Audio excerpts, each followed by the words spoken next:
Bueno, el tema que hoy nos reúne es la dermatitis atópica. ¿Es una condición o es una enfermedad? Hoy nos acompaña la doctora Gina Paola Ríos Ávila, médica especialista de dermatología. La doctora Gina es médico de la Universidad Nacional de Colombia y realizó su especialidad en la Universidad de Buenos Aires en Argentina. Antes de iniciar, nuevamente gracias por su asistencia y por su participación. Los invitamos a mantener el micrófono cerrado durante la conferencia de la doctora y al finalizar vamos a tener espacio para preguntas. En ese momento podemos abrir los micrófonos o levantar la mano o pueden enviar también sus preguntas a través del chat. También recibimos preguntas a través del Facebook y a esas pues igualmente estaremos dando respuesta.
Perfecto, doctora Gina. Nuevamente bienvenida, doctora, a este espacio denominado o llamado dermatitis atópica. ¿Es una condición o una enfermedad? ¿Cómo se encuentra, doctora?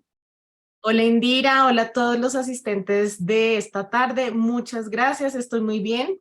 Gracias por preguntar. Bueno, si quieres, vamos dando inicio. Perfecto, doctora. La audiencia es toda suya. Listo. Bueno, bienvenidos. Hoy, bueno, como dijo Indira, mi nombre es Gina Ríos, soy médica dermatóloga. Hoy les quiero hablar de un tema que es en realidad bastante frecuente en nuestro medio, a veces no está tan diagnosticado, que eso es otra cosa, pero es bastante frecuente, que es la dermatitis atópica.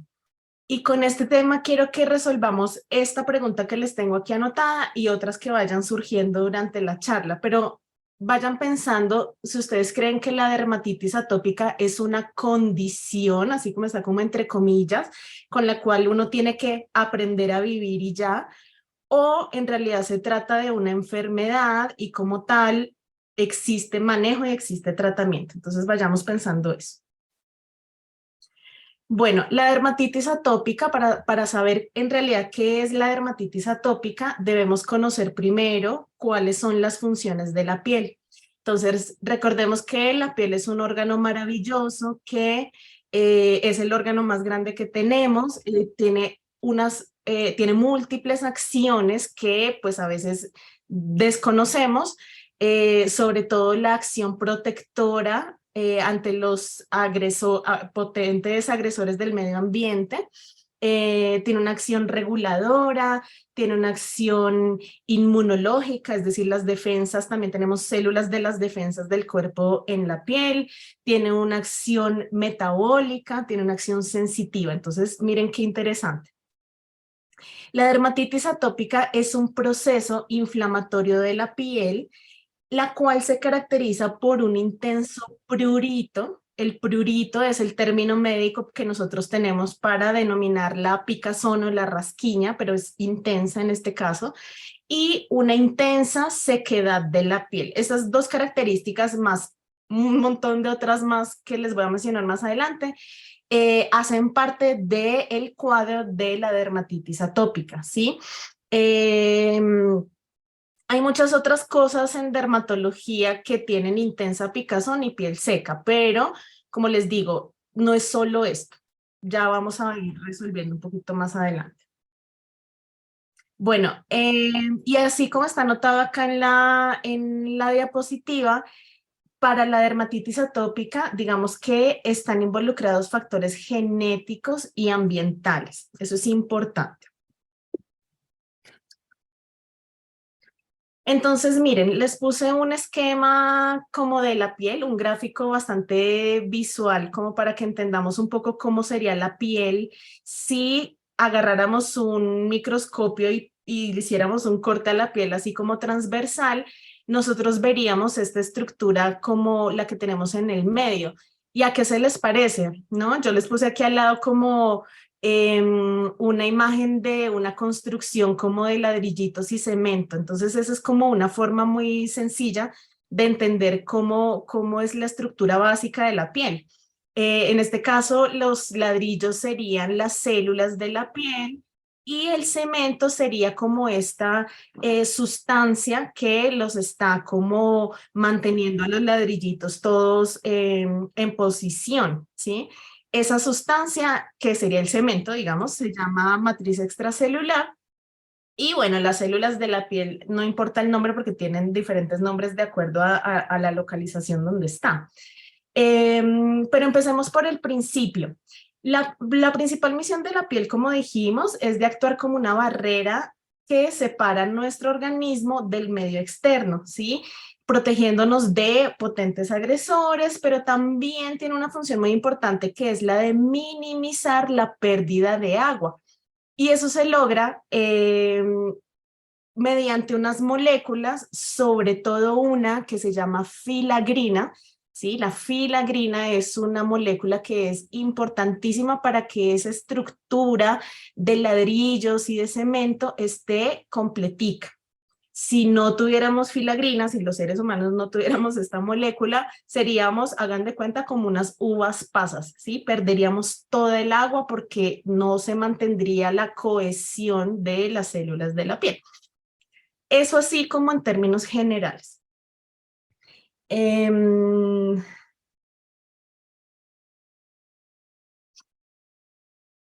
Adicional a esto, lo que les quería comentar acá es una palabra o dos palabras que les voy a nombrar mucho durante la charla y es el término de barrera cutánea. Entonces, esta pared de cementos y ladrillos funciona como una barrera realmente que tiene que estar completamente funcional y adecuada. Bueno, entonces ese término tengámoslo ahí en mente. ¿Y qué no es la dermatitis atópica? Miren qué interesante también, puse en Google esta frase, la dermatitis atópica. Ustedes saben que uno a veces pone cualquier palabra en Google y ellos como que predicen o te tiran sugerencias de las búsquedas más realizadas por la gente. Entonces es muy llamativo porque yo creo que eso habla también como de qué tanto o qué tampoco se sabe de esta enfermedad. Entonces, ¿ustedes qué creen? ¿Ustedes creen que la dermatitis atópica es contagiosa? En realidad no, la dermatitis atópica no es contagiosa porque ya como lo dijimos previamente, en esta enfermedad tiene, digamos que el sistema que está mediando acá es el sistema inmunológico, o sea, el sistema de las defensas de la piel, además del tema genético. Entonces, no es una enfermedad contagiosa. ¿La dermatitis atópica se cura? En realidad, no, pero eso no quiere decir que no se pueda controlar. Hoy por hoy no existe cura definitiva para este tipo de enfermedad de la piel, así como todavía no hay cura para muchas otras enfermedades. Sin embargo, eso no quiere decir que el paciente no pueda estar controlado, ¿sí? Estar muy bien de sus lesiones, incluso ni siquiera que puedan pasar muchos años y que el paciente no tenga ningún brote, ¿no? Eso es diferente. Pero la predisposición y esa genética y esa barrera cutánea alterada, pues es algo que no podemos cambiar porque es algo estructural. Bien, ¿ustedes creen que la dermatitis atópica es una alergia? En realidad la dermatitis atópica no es una alergia propiamente dicha, es un poco más complejo que eso, pero como ya lo vamos a ver más adelante, la dermatitis atópica sí se asocia a otras alergias, a otro tipo de alergias, sobre todo respiratorias y a veces intestinales. Entonces, esto se agrupa en algo que se llama atopía o marcha atópica, ¿sí? Ya lo vamos a ver un poco más adelante. Pero ¿cómo se ve la dermatitis atópica? Entonces, acá les traje como 3 ejemplos bastante gráficos y típicos de cómo nosotros podemos ver en el consultorio un paciente con dermatitis atópica. Y acá depende del tiempo de evolución, ¿sí? La dermatitis atópica es una enfermedad que es crónica, ya lo vamos a ver, que cursa como en brotes, ¿sí? Entonces a veces estamos bien, a veces tenemos un brote, pero en realidad se mantiene a lo largo del tiempo. Entonces podemos ver acá en la parte superior esta carita de un bebé, al parecer es un lactante, que tiene un enrojecimiento muy intenso. Podemos ver que tiene, si le pusiéramos una lupita, unos granitos rojos, tiene como unas costras, podríamos ver incluso a veces hasta unas ampollitas con agua, y eso hace, digamos, parte como de la inflamación tan intensa que existe, e incluso podríamos ver como algo de exudación, como de un líquido transparentoso como que ellos tienen ahí. Esto pica, pica un montón, afecta un montón la calidad de vida y la calidad del sueño de los niños principalmente. Estas lesiones son las más nuevecitas, o sea, son las lesiones que nosotros en medicina llamamos como agudas, ¿sí?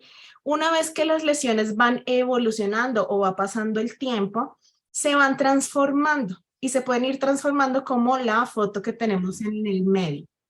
En este caso, pues se ve que ya tienen más costras, si bien todavía está enrojecido, ya no se ve tan inflamado ni como con tanta secreción acuosa.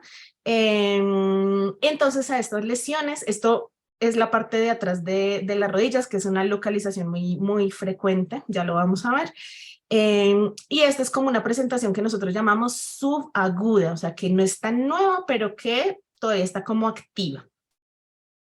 Y acá en la parte inferior podemos ver que también son unas rodillas vistas desde atrás, el hueco poplitea, en el que ya empezamos a ver otras cosas en la piel, ya empezamos a ver como que el color va cambiando, ya es como más amarronado, más grisáceo, vemos que la piel está como muy engrosadita, vemos como que ya se van haciendo como unas líneas muy marcadas en la piel, y pues también esto todavía rasca o pica, un montón, entonces ahí vemos excoriaciones, es decir, las costricas cuando pasamos la uña.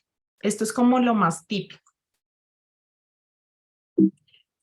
Bueno, entonces, ¿cómo se distribuyen esos brotes en relación con la edad del paciente? Entonces, como vieron en la foto anterior, los bebés y los lactantes, o sea, los pacienticos como hasta el año, año y medio de edad, tienen una distribución que es más como en la carita, ¿sí? Cara, cuello, también en la zona del abdomen, en la parte de extensión de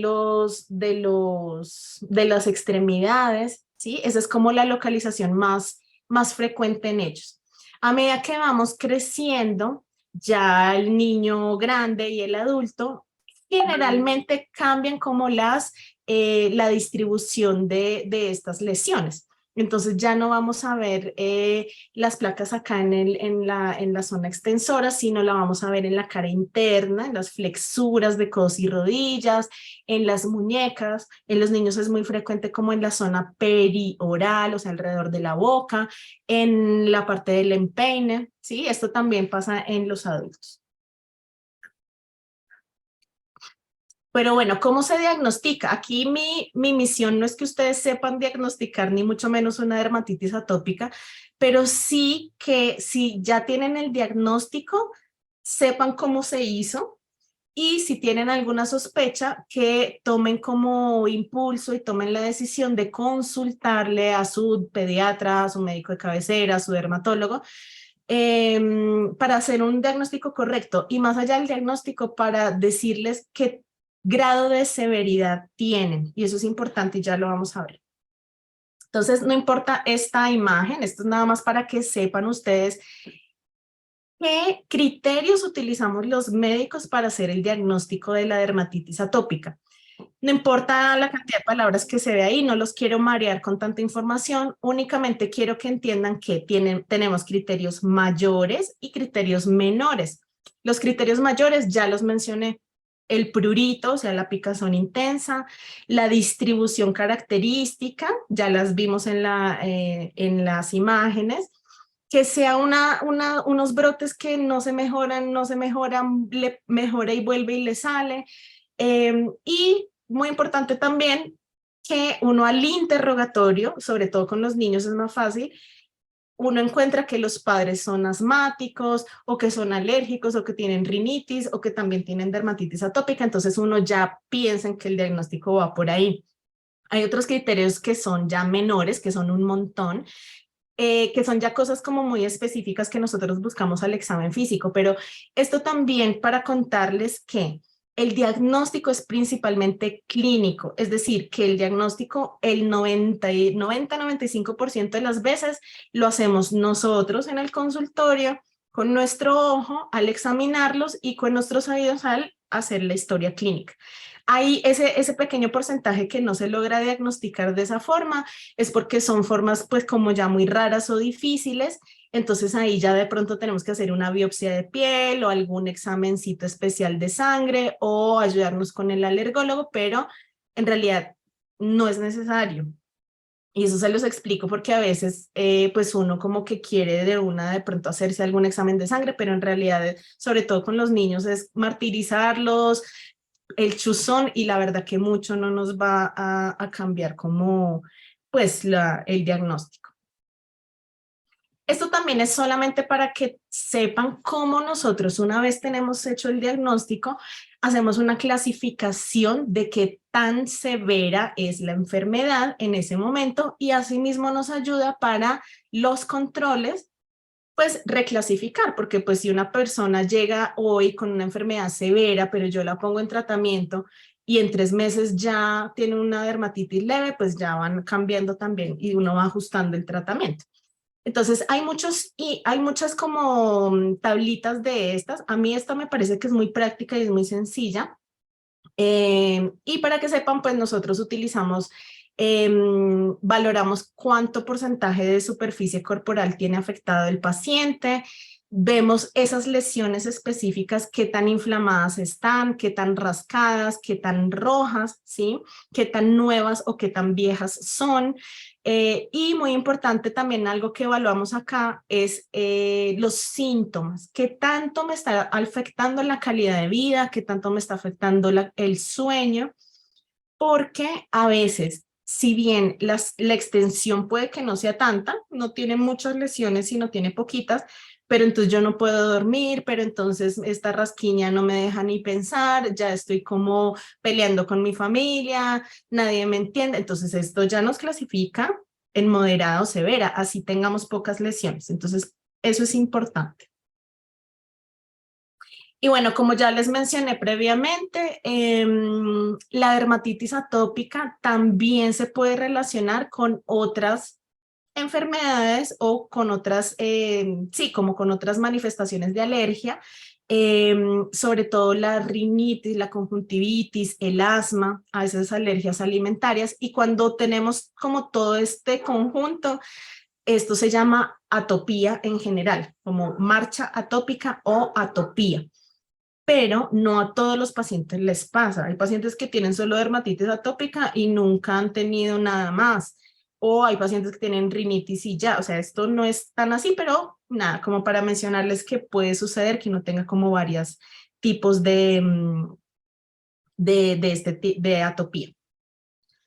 Bueno, entonces ya un poco les he hablado de por qué sucede esta enfermedad. Entonces, ya hablamos de la predisposición genética, entonces un poco ya les nombré una molécula que es la filagrina, pero existen mutaciones en determinados genes que alteran la barrera cutánea, ¿no? La barrera cutánea, acordémonos, la pared de ladrillos y cemento.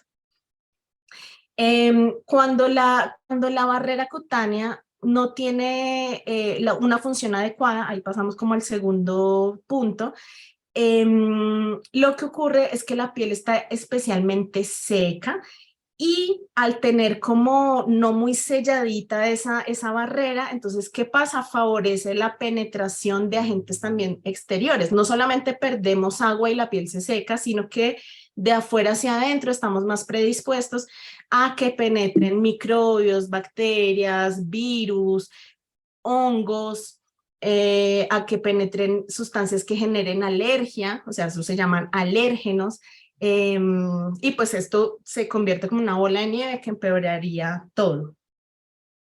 Y la inflamación persistente de la piel, pues nada, para que sepan que hay muchos ya estudios científicos comprobados que las personas que tienen dermatitis atópica presentan en la piel un número aumentado de unas células de las defensas que se llaman linfocitos T, unos especiales, ahí eso no importa ahora, pero si hay una inflamación, digamos que objetivable, o sea, si existe un acúmulo de las células de inflamación en la piel. ¿Y a quiénes les sucede esta enfermedad? Entonces, sepan ustedes que a cualquier persona le puede suceder esta enfermedad y se puede presentar en cualquier edad. Sin embargo, la gran mayoría puede ser diagnosticada en los niños, ¿sí? Es como hasta el 50% de los casos se diagnostica durante el primer año de vida. Pero eso no quiere decir que haya personas en la edad adulta que debuten con una dermatitis atópica, ¿sí? Eso también es importante. Y el hecho de que tengamos dermatitis atópica no quiere decir que entonces, si la tenemos de forma severa en la infancia, entonces la vamos a tener severa toda la vida. No. La gran mayoría también va mejorando a través de los años y eso es una buena noticia. Un pequeño porcentaje de estos pacientes persiste con dermatitis atópica en la vida adulta, pero pues no es la mayoría. Bueno, aquí viene como lo más interesante para ustedes y como lo que realmente necesitamos que sí o sí se lleven del mensaje de hoy. Entonces, ustedes como paciente o como familiar de un paciente con dermatitis atópica, ¿qué tienen que saber? Entonces, primero, como ya los dijimos, comprender que se trata de una enfermedad que es crónica, o sea, que persiste a lo largo del tiempo, que si bien no tiene cura, sí tiene tratamiento y la idea de tener tratamiento es mantener control de la enfermedad, o sea, que no tengamos prácticamente nada. Es importante que sepamos que el acompañamiento médico tiene que ser constante, así no tengamos brotes o así los brotes sean leves, ¿sí? Acudir a los controles de dermatología, de pediatría, para que nosotros también podamos decirles cómo tener su tratamiento de mantenimiento, porque si entonces ya estamos bien de la dermatitis y entonces ya no tenemos nada y pues yo entonces para qué me pongo más cremas, humectantes, eso para qué, adivinen qué va a suceder, pues los brotes van a volver, entonces va a ser pues como pérdida un poco de todo el trabajo hecho antes. Entonces uno tiene que estar muy informado y acudir a los controles. Eso es parte de la responsabilidad que tenemos como pacientes. Otra cosa importante es saber también que muchas veces en los casos severos o en los casos donde tenemos brotes en zonas delicadas, pues o que el prurito, la picazón o la rasquiña no se controla muy fácilmente, tenemos alteración de la calidad de vida, del sueño, ansiedad, depresión, y eso no hay que minimizarlo. Importante también que busquemos, a la vez que estamos haciendo tratamiento médico, pues apoyo psicológico, si es el caso, como para uno ir paliando eso también, porque pues nosotros acá, lamentablemente en nuestro país, muy poca importancia le damos a la salud emocional. Y por último, aquí como muy importante, que conozcamos y que sigamos las recomendaciones que nos da el médico, sobre todo de medidas generales de cuidado, de evitación. Ya les voy a mostrar algo pues, que yo les doy a mis pacientes siempre, pero que eso no lo minimicemos, porque uno a veces piensa que es que eso para qué, y realmente esa es la base y ya lo vamos a ver. Entonces, ¿cómo se puede complicar la dermatitis atópica? Bueno, ya lo dijimos, muchas personas que tienen dermatitis atópica también tienen asma o tienen alguna hiperreactividad bronquial o como una alergia respiratoria, entonces pues ahí ya tenemos que ir de la mano del alergólogo o del neumólogo, bueno, del especialista que corresponda también como para ayudarnos en ese tema. Las alergias alimentarias a veces suceden en un paciente que tiene dermatitis atópica y resulta que adicional puede tener una alergia alimentaria a otra cosa y eso le genera brotes de dermatitis atópica también, ¿sí? Pero hago una salvedad y una pregunta que me hicieron la vez pasada. No todas las alergias alimentarias son dermatitis atópica. Por ejemplo, yo puedo ser alérgica a un bebé que sea alérgico a la proteína de leche de vaca y por esa alergia hace un brotecito. Eso no quiere decir necesariamente que tenga dermatitis atópica, quiere decir que tiene su alergia. Pero hay personas que tienen dermatitis atópica ya diagnosticada con todo lo que hablamos antes y adicional, pues agarraron otra boletica de la lotería y también tienen alergias alimentarias. Entonces, en ese sentido, ya lo vamos a mencionar más adelante, digamos que a no ser que tengamos una alergia diagnosticada con alergólogo o que ustedes vean que no es que esta persona o yo me como una fresa, un maní y ya me broté, pues ahí sí habría que como ver y de pronto suspender esos alimentos, pero en general uno no recomienda restricciones alimentarias en dermatitis atópica. Otra cosa importante, por ejemplo, ustedes ven acá este niño en la parte inferior que está muy adolorido, pobrecito. Como ya recordarán, hablamos de la barrera cutánea que está alterada. Entonces, lo que sucedió acá es que entró el virus herpes, ¿sí? El herpes que es el que nos da los famosos fueguitos y demás, pero acá tuvo el espacio para penetrar más y miren lo que generó. Entonces, nuevamente recordatorio para consultar porque a veces no es fácil el diagnóstico de estas lesiones. Esto que vemos aquí al lado izquierdo, que es como un tobillo, también para que sepan y vean cómo a través del tiempo esta piel ya con el rascado, con la inflamación y con la no mejoría, entonces lo que va sucediendo es que esa piel se va engrosando, va cambiando de color. Miren cómo tiene lleno de costras por el rascado y aquí el principal riesgo es de abrir con el rascado y con la misma inflamación, de abrir unas microheridas en la piel que lo que va a propiciar es a que empiecen a entrar sobre todo bacterias. Entonces esto puede ser potencialmente grave, ¿sí? Esto a veces incluso requiere tratamiento hospitalario. Y bueno, ya también como para mencionarles nuevamente, se puede complicar con alteración del sueño, con ansiedad, con depresión, ¿vale? Y bueno, en cuanto al tratamiento, entonces ya ustedes me imagino que están teniendo como sus propias conclusiones.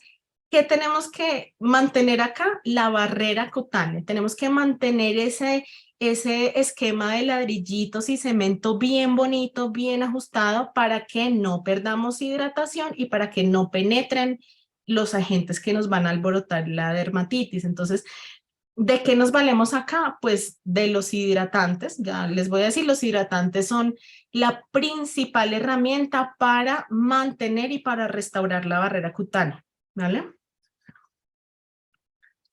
Entonces, hay tratamientos acá, les puse esta diapositiva como clásicos y novedosos, haciendo así como continuando hablando de los tratamientos hidratantes.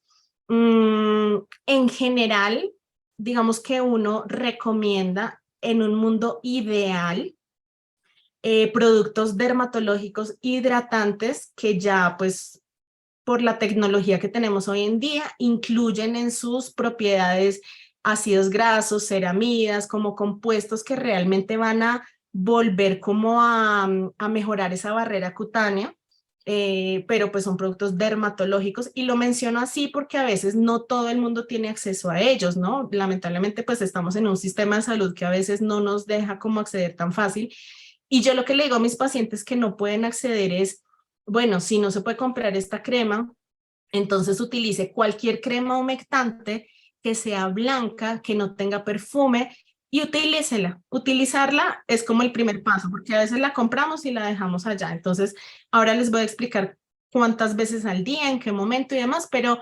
eso es lo principal. Otra cosa y recomendación así, tip como de manejo, acuérdense que también los alérgenos del ambiente pueden como propiciar brotes de dermatitis atópica. Entonces uno dice, si en la casa estoy haciendo aseo y yo barro o limpio el polvo en seco, pues puedo levantar ese polvillo y ese polvillo también, y además los ácaros del polvo pueden alojarse en la piel de una piel atópica y propiciar brotes. Entonces, en lo posible, o que la persona con dermatitis no esté en el momento del aseo, o limpiar en húmedo, trapear en lugar de barrer, o limpiar como en húmedo, ¿sí? Es como una recomendación sencilla. Otra cosa es pues el tema de las prendas, ¿no? La lana de ovejas, idealmente no, tampoco materiales así como muy sintéticos, como licras, bueno, cualquier material así que sea como muy sintético, encajes y demás, no se recomienda.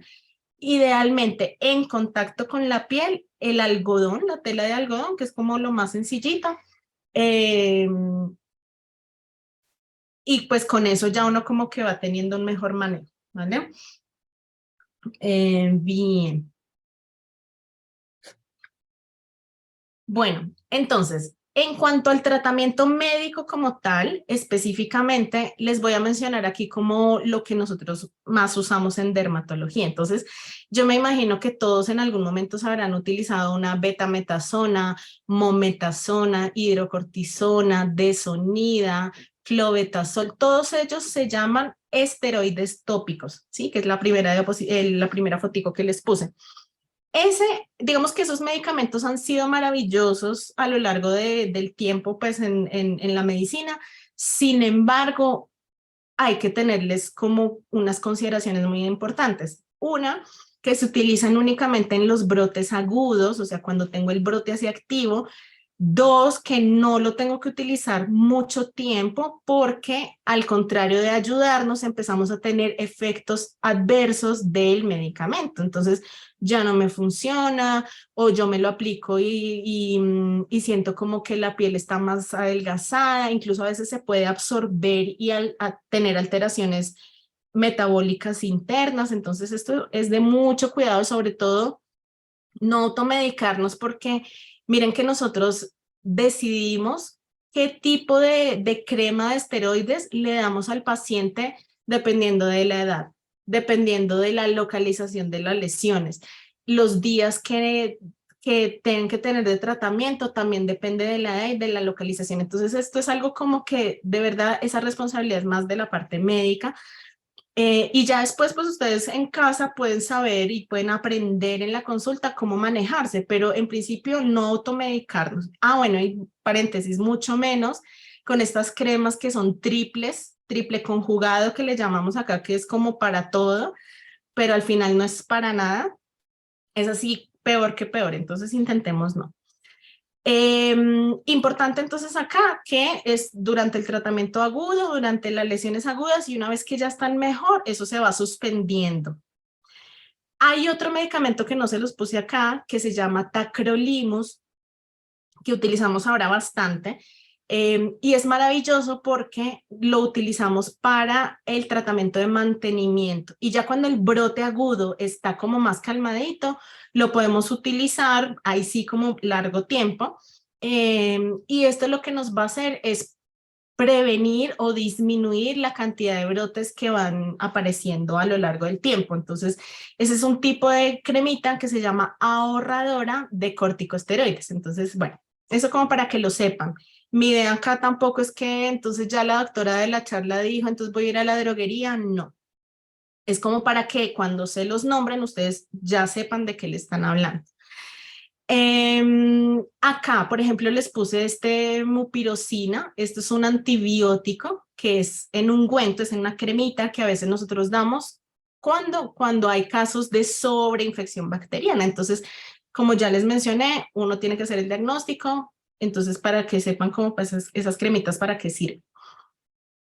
Cuando las lesiones ya están como muy extendidas, como que ya tenemos como muchas lesiones y pues imagínense que esas cremitas no nos alcanzan, entonces uno ya piensa en otro tipo de tratamientos. Y este que ustedes tienen aquí en la parte de abajo, que parece como si estuviéramos en una cámara de bronceo, se llama fototerapia. Entonces la fototerapia es un tratamiento médico en el cual la persona ingresa a estas cámaras que tienen radiación ultravioleta controlada, obviamente, de tipo A y de tipo B, y lo que hace esta radiación ultravioleta es como disminuir esa inflamación de la piel. Entonces es muy chévere también. La contra que tenemos acá es que pues esto no lo hay en todo lado y a veces pues es difícil acceder porque esto requiere que uno vaya por ahí 2, 3 veces por semana, por ahí unos 3 meses en principio, entonces a veces no es muy práctico como para uno estarse movilizando, pero bueno, como para que lo sepan que es otro tratamiento que existe. Y por último, pues acá tenemos los tratamientos que nosotros llamamos sistémicos. Sistémicos quiere decir que ya no son cremas, ¿sí? Entonces tenemos, dependiendo del grado de severidad del paciente, si es una dermatitis severa sobre todo, entonces ya podemos acceder a otros medicamentos que van como clasificados en varios grupos, pero unos son inmunosupresores, o sea, bajan esa inflamación de la piel que está tan alborotada, pero así como bajan esa inflamación, también nos bajan un poco las defensas, entonces esto sí o sí de la mano del dermatólogo, sí o sí. Porque uno tiene que hacer unos exámenes de sangre, unas radiografías, unos exámenes durante el tratamiento como para ver que estemos bien.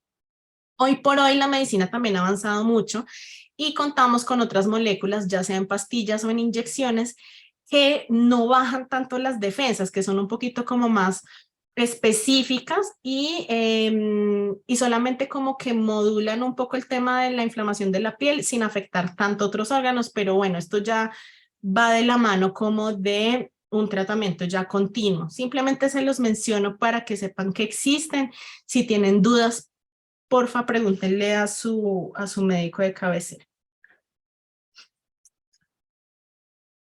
Bueno, y acá esta cantidad de palabras se las quise poner nada más para que sepan, esto es algo que yo a todos mis pacientes que tienen dermatitis atópica les entrego por escrito y se los leo en la consulta porque esto es lo más importante. Entonces, para que se lo lleven, los baños tienen que ser cortos con agua fría o tibiecita, pero no agua caliente porque el agua caliente seca más la piel. Utilizar un jabón que no sea el Protex, Rexona, esos que son antibacteriales, no, porque secan mucho la piel. Entonces, preferir siempre el jabón Dove, el jabón Nivea, que son como bastante accesibles. Yo les cuento que hay otro tipo de jabones o de limpiadores que nosotros, digamos, más utilizamos más dermatológicos, que se llaman Sindet, que significa detergentes sintéticos, que ya pues obviamente también tienen otro costo y demás, no son necesarios, si los pueden adquirir pues muy chévere, pero no son así como obligatorios. El secado del cuerpo tiene que ser con toques, sin frotar la piel, ¿sí? Y con la pielcita un poco húmeda después del baño, poner la crema hidratante suficiente para aplicar en todo el cuerpo y en el rostro, ¿sí? Yo acá les anoto como mínimo 3 veces al día, ojalá por la mañana y por la noche por lo menos. Las cremas medicadas únicamente por el tiempo que el médico nos diga que lo utilicemos. No lavemos la ropa con detergente en polvo ni con el suavizante, este tipo como Soflan, Suavitel, esas cosas. Utilizar únicamente jaboncito blanco, jabón de coco sin fragancia. Lo que ya hablamos de las telas, ¿sí? La ropa de lana, el algodón perchado, licras, poliéster, todo eso idealmente no. Y en lo posible, pues obviamente esto más como para los niños, tampoco los podemos guardar en una urna de cristal, pero minimizar el tiempo de contacto con arena, tierra, pasto, material de construcción, pelos de animales, ¿sí? El cloro de las piscinas y que estén en inmersiones prolongadas tampoco es bueno. Y pues si tenemos lesiones activas, lo mejor es que evitemos la piscina hasta tanto las lesiones no estén mejor, porque les puede irritar más por el cloro. Bueno, no utilizar aretes de fantasía, collares, perfumes en la piel, ¿sí? Porque esto también nos puede alborotar la dermatitis. También, pues, ideal si podemos recibir un poquito del sol 10 a 15 minuticos diarios en las horas permitidas, es decir, en la mañana, en la mañana antes de las 9 de de la mañana y en la tarde después de las 4. También es muy buena terapia, ¿sí? Porque la radiación del sol también modula un poquito la inflamación, pero siempre y cuando la piel esté, digamos que no estemos en una etapa de brote así como muy inflamada. Las uñitas mantenerlas cortas, no tener esmalte, porque también cuando nos rascamos y el esmalte contacta con la piel irritada, ese esmalte funciona como un alergeno que nos alborota más la dermatitis. Entonces, un poco lo que ya hablamos, los alimentos, pues hay algunos que nosotros decimos, uy, yo me como esto y me brote otra vez de esta dermatitis atópica, entonces lo suspendo, pero no es necesario hacer ninguna restricción alimenticia. Obviamente que acá tenemos que hacer el paréntesis y que la recomendación de cualquier personal de salud medianamente cuerdo es que el paciente tenga una alimentación balanceada, ¿sí? Frutas, verduras, agua, disminuir al máximo y ojalá pues casi nunca consumir alimentos procesados, gaseosas, paquetes, ¿sí? Em, Más por un tema de salud en general de la piel, pero no porque esto nos vaya a generar dermatitis atópica. Y bueno, las actividades extracurriculares, el deporte, eso lo pueden seguir haciendo sin ningún problema. Y recuerden que el éxito del tratamiento siempre es la hidratación, los cuidados que tenga con la piel y la adherencia al tratamiento. Bueno, ¿y dónde podemos así como encontrar personas con dermatitis atópica y fundaciones de pacientes? Pues hoy en día se trabajan con muchas escuelas de atopía. Son sesiones colectivas en las que hay contacto entre pacientes, familiares, el personal de salud. Entonces, acá generalmente les dan una parte práctica en la que les explican cómo hacer la hidratación de la piel, les hablan más a fondo de cómo las medidas de evitación. Bueno, es algo como muy chévere y de verdad que los pacientes se sienten muy acompañados. Entonces, esto pues busquemos. Yo personalmente pues los que conozco en Colombia están más asociados también como a las clínicas pediátricas sobre todo o a los servicios de dermatología, pero casi siempre para septiembre y el 21 de septiembre, que es el Día Internacional de la Dermatitis Atópica, siempre hay un montón de actividades, entonces para que no se lo pierdan. Eh, y eso pues era básicamente lo que les quería contar. Entonces espero que hayan resuelto algunas dudas y si tienen nuevas, estamos atentos. Muchas gracias.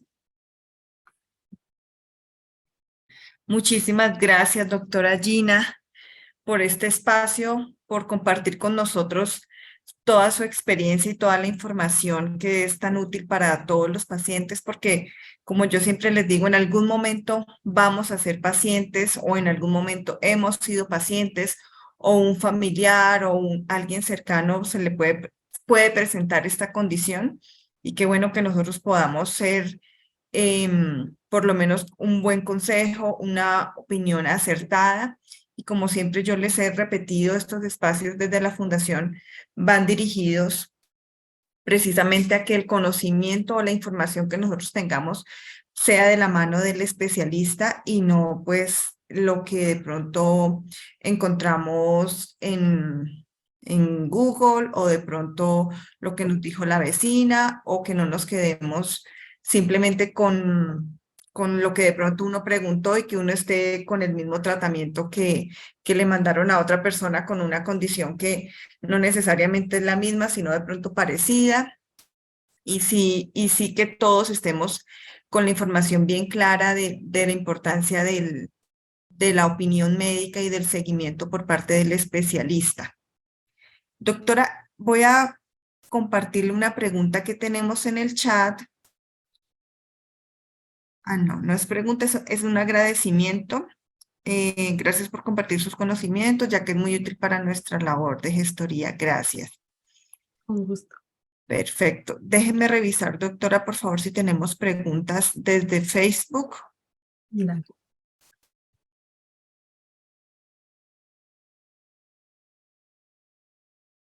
Si alguna persona de pronto quiere abrir su micrófono o levantar la mano.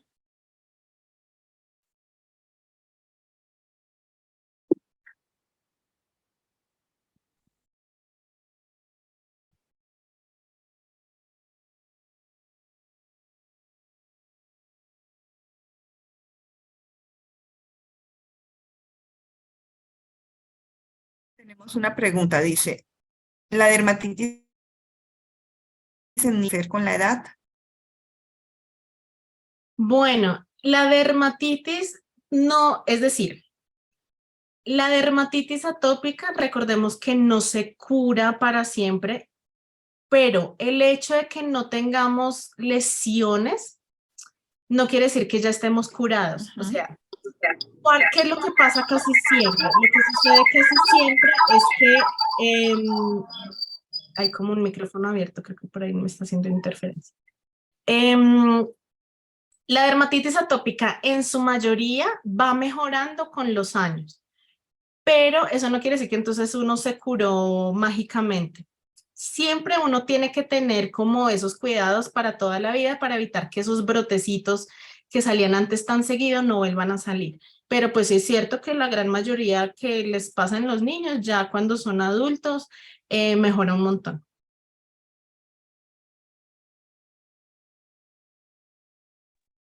Vale, doctora, mil gracias por la respuesta y también mil gracias a la persona que pregunta. Hay otra pregunta que dice, em, ¿la dermatitis atópica puede terminar en algo más complicado? En realidad, bueno, hablamos un poco de las complicaciones de la dermatitis atópica y esas serían como en general, sobre todo las complicaciones de esta enfermedad van más con el tema infeccioso, porque como les digo, la piel está abierta a recibir muchos como microbios, bacterias y demás del ambiente, entonces ahí sí se nos puede complicar. No se complica, digamos, que esto evolucione pues en otra cosa rara tipo cáncer de piel, nada, olvídense de eso, nada que ver. Eso es otra cosa. Lo que se puede complicar es con que se vaya engrosando la piel, se vaya como se infecte, como esa foto que les mostré del niño que tenía como mucho herpes también. Esas serían como las complicaciones. Dentro de las complicaciones serían como la exacerbación de sus síntomas, o por ejemplo, que hayan brotes como más seguidos, o como nos explicaba su merced que por la resequedad de la piel pues esté expuesta o más sensible a que virus o bacterias puedan como alojarse o desarrollarse ahí, ¿verdad, doctora? Sí, totalmente. Eso es básicamente. Vale, mil gracias. Hay una otra pregunta que dice... ¿Es aconsejable recubrir el área sobre la lesión para evitar la contaminación, por ejemplo, como en la calle, o se puede exponer al aire? Que es una buena pregunta. Idealmente, si vamos a estar si tenemos una lesión aguda o si tenemos una lesión que todavía está como bastante inflamada y demás, pues no digo cubrirla con o sea, cubrirla directamente no es necesario, siempre y cuando hagamos nuestro tratamiento indicado, pero sí es una buena, digamos, idea o una buena práctica que no estemos pues con la lesión al aire por la vida, porque sí, claro, ya lo dijimos, se nos pueden alojar, no sé, pasamos por una construcción, entonces nos cayó todo el polvo y eso después se alborota peor. Sí, es más como por ahí, pero pues utilizamos manga larga, bota larga y ya con eso podemos estar más o menos bien. No necesariamente mantener algo puesto encima de la piel, porque aparte eso también puede como irritar. Perfecto, doctora. Una pregunta, a manera de resumen, doctora, ¿cuáles serían como esos síntomas o esos signos que yo digo, no, esto ya no es normal, esto amerita que yo consulte con el médico o de pronto...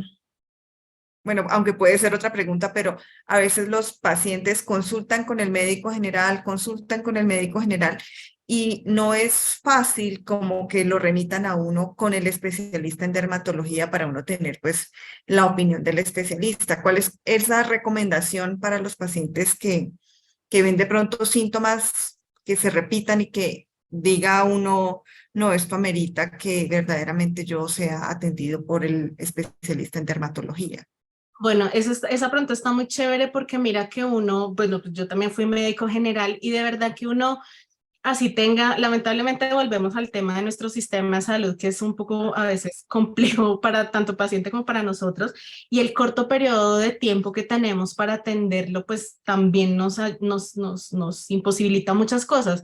Pero mira que uno como profesional de salud agradece y valora mucho, por ejemplo, que un paciente llegue informado, que llegue como doctora, miren, me está pasando esto que tengo, ya le voy a mostrar este brote que tengo, pero yo le cuento que lo tengo hace tanto tiempo y entonces me pasa y me vuelve y me desaparece y vuelve y me sale. La verdad que ya me puse tal cosa y no me funcionó. O sea, digamos que como el apersonarse uno de sus cosas o de su motivo de consulta para nosotros es muy chévere y muy valioso y eso, por ejemplo, al médico general le puede dar como una luz para saber ellos cuándo, porque en el sistema de salud de las EPS y eso, pues no es de primerazo, a ellos les lamentablemente les prohíben o les controlan mucho las derivaciones a especialistas. Entonces, si el médico ya con todo eso que tú le estás contando dice, uy, no, yo creo que estamos ante un caso de una dermatitis atópica moderada o severa, ella ya hizo tratamiento con esto y esto y no, el siguiente paso es ir al dermatólogo porque él ya nos va a poder escalonar el tratamiento. Entonces, si nosotros ya vamos como no exigiendo y entonces mire porque acá dice, no, sino como en una posición de charla, a veces no es fácil, yo también soy paciente, pero como uno también como más como a resolver inquietudes y demás, a veces se puede. Y bueno, si tenemos de pronto también como la posibilidad de acceder directamente a una consulta, si sea particular, si vemos que no nos derivan fácilmente, o a veces hay citas muy lejos, pues también hagámoslo, que mira que uno resuelve muchas dudas. Nosotros en dermatología, idealmente pues que te veamos, si no tienes muchas lesiones por ahí, que te veamos una vez al año, es más que suficiente. Entonces, pero siempre pues haber tenido una consulta de este tipo sería chévere. Perfecto, doctora. Eso que su merced está mencionando es muy importante para que uno como paciente llegue preparado a la consulta y lleve información pues que es relevante, ¿no? Lo que su merced mencionaba, hace cuánto tiempo me está pasando esto, y no que de pronto uno llegue, ¿hace cuánto? No, no sé, y que uno de pronto tenga información imprecisa, no sé, 2, 3 semanas, o, o cada cuánto le da, no, pues me da, sí, como que seamos bien observadores o bien atentos para que podamos brindar esa información relevante y precisa, y que, como dice su merced, uno como paciente vaya preparado para la consulta y que no de pronto esté uno, por decirlo así, como no preparado o no tenga como la información a esas posibles o esas muy probables preguntas que va a recibir por parte del médico. Estos espacios precisamente quieren que uno como paciente reconozca la importancia de que si es un paciente activo, que si es un paciente que está atento al cuidado de su salud. Por ejemplo, cuando hablamos de la piel, el uso del protector solar, no exponerse al sol en las horas que sabemos que es más fuerte, pues los rayos del sol, por ejemplo, que en el mediodía, mantener la piel hidratada, pues tanto por como con la alimentación, como también pues con la aplicación de cremas hidratantes y demás. Todo eso hace parte de que llegue el paciente preparado a la consulta y diga, yo, como dice tu merced, yo me cuido, yo me protejo del sol, yo me hidrato la piel, yo me hidrato pues tomando agua, tomando líquidos. Entonces, esa actitud o esa postura del paciente va a ser diferente en la consulta, y va a hacer como que el médico tenga más pistas y que uno como paciente pues como que no vaya y diga, no, pues perdí el tiempo porque no, como que no recibí atención, o como que me mandaron lo mismo que ya me han mandado y yo de pronto ni siquiera le dije al médico que yo eso ya lo había intentado y no me había funcionado. Entonces eso va a ser va a cambiar completamente como el espacio y el tiempo que tiene el médico para la consulta y pues para atendernos, ¿no? Claro que sí. Perfecto. Tenemos únicamente, doctora, otro mensajito de agradecimiento. Gracias por el apoyo y la orientación. Dice, hay otro comentario o pregunta, ¿qué opina de las cremas con cortisona para tratar esta enfermedad? Estas son las que su merced había mencionado, ¿verdad, doctora? Como la desonida, betametasona. Sí, les hablé bastante, pero bueno, repasito. Las cremas con cortisona son los mismos corticosteroides o esteroides, todos son como sinónimos. Recordemos que se utilizan en momentos del brote agudo, siempre de la mano de algún médico, porque como les digo, no todos los tipos de estos medicamentos se pueden utilizar en todas las zonas corporales. Hay algunas cremas de corticosteroides que son muy fuertes y si yo a un bebé o a un niño le doy una crema que yo le debería dar a un adulto, tengo problemas y empiezo a tener efectos secundarios potencialmente graves. Entonces, esto siempre, pues es un tratamiento chévere si uno lo sabe utilizar, si uno no se automedica y sobre todo que uno respete los tiempos de aplicación e ir al control, ¿no? Porque a veces uno ya se ve mejor, entonces lo que hablamos, ¿no? Uno ya se ve mejor y ya, bueno, ya, entonces no vuelvo por allá. ¿Y qué va a suceder? Pues me voy a volver a brotar porque no estoy haciendo mantenimiento. Perfecto, doctora. Y nos piden como a manera de resumen, como de bitácora, nos dicen acá. Ay, perdónenme que yo tengo aquí, no puedo ver lo que nos dicen que recordemos como cuáles son esos síntomas que se presentan en la dermatitis atópica que son motivos de consulta, ¿no? Bueno, entonces acuérdense de Esos síntomas. esa tabla que tenía un montón de palabras de criterios diagnósticos. Lo principal es la piel extremadamente seca, la Ujú. picazón o la rasquiña intensa, esas dos cosas sí o sí tienen que estar. Adicional a eso, que nosotros tengamos como estos brotes que van y vienen, como que esto no se me termina de mejorar y vuelve y me sale, y porque yo llevo tanto tiempo con eso y no me mejoro. Pero adicional, entonces también tengo rinitis, tengo asma, mis papás son alérgicos, entonces ahí ya uno empieza a tener más criterios para poder diagnosticarlo. Hay otras muchas cosas como que uno ve en el examen físico, como que tiene, por ejemplo, el pliegue aquí del párpado muy acentuado o problemas tipo de visión específicos, pero bueno, eso ya lo evaluamos nosotros como más específicamente, pero esas cuatro cosas que te mencioné al principio, ya toca ir consultando. Doctora, cuando su merced menciona esos antecedentes familiares de otros tipos de alergia, pues en la familia, también a veces el paciente con dermatitis atópica, como de forma simultánea, tiene, por ejemplo, esos otros episodios como de alergia o únicamente en la familia. No necesariamente, yo puedo tener dermatitis atópica únicamente y mis padres de todo tienen, son súper alérgicos y yo solo tengo dermatitis atópica. O al contrario, o alguno de ellos solamente tiene rinitis y entonces yo también cuando bebé tuve bronquiolitis, tuve asma, ahora no se correlaciona, digamos, específicamente las enfermedades entre familia, pero sí la predisposición a generar alguna de ellas o todas. Perfecto, doctora. Dice, una última pregunta, ¿cuál es el bloqueador ideal para uso diario y cuál sería para altas temperaturas? Gracias. Bueno, esto en términos generales. La recomendación siempre es utilizar un protector solar para el rostro y otro para el cuerpo. Siempre fijarnos el factor de protección solar, ¿sí? Idealmente, pues que consigamos protectores solares de tipo dermatológicos y no de estos tipos cosméticos, ¿sí? Que son dos cosas diferentes. A veces tienen un precio diferencial, pero a veces uno también se da cuenta que no es mucha la diferencia en precio y realmente uno ve que lo que están poniendo en la etiqueta, o sea, el factor de protector que están poniendo en la etiqueta, pues sí es acorde y sí tiene como un respaldo científico, ¿no? Porque tú sabes que el papel aguanta todo. Entonces, así diga que tiene un protección solar de 100 más, lo que sea, pero si es un protector solar por ahí que realmente no tiene nada pues de realmente principios activos que sirvan, pues no nos sirve.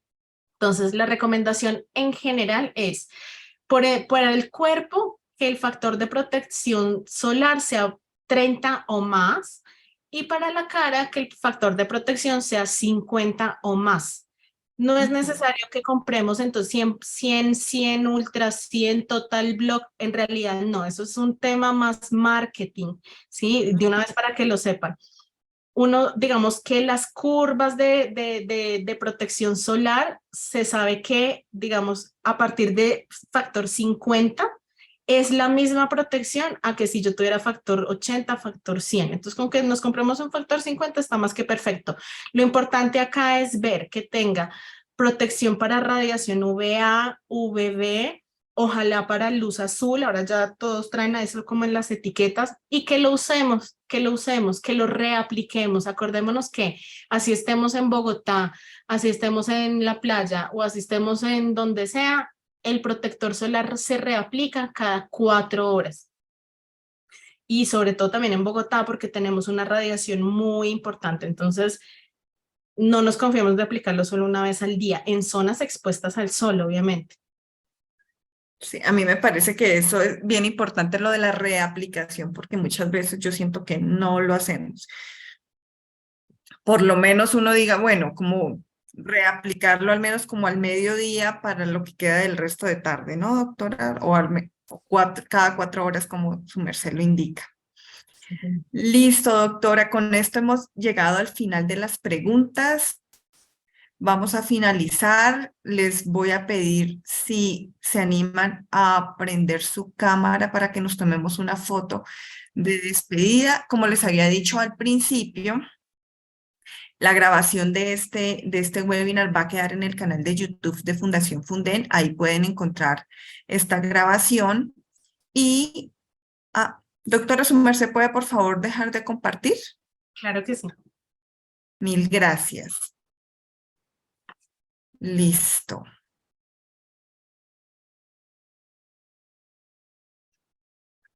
Bueno, a manera de recorderis, el próximo 6 de diciembre vamos a tener otro webinar. Ese no va a ser de dermatología, pero sí va a ser abordando el tema de la exención del pago de cuotas moderadoras para los pacientes con enfermedades raras y huérfanas, que es un tema también bien importante. Aprovecho de una vez para invitarlos y para recordarles. ¿Listo?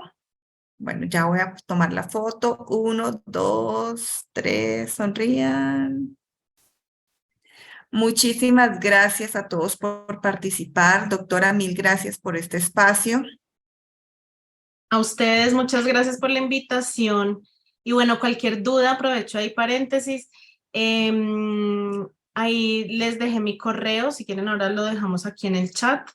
Y mis redes sociales por si tienen alguna duda adicional, con mucho gusto. Muchísimas gracias, doctora Gina. Para todos les deseamos una feliz noche. Que descansen, un fuerte abrazo y mil gracias por participar. Cuídense mucho. Hasta luego. Hasta luego, doctora. Buenas noches. Hasta luego, buenas noches.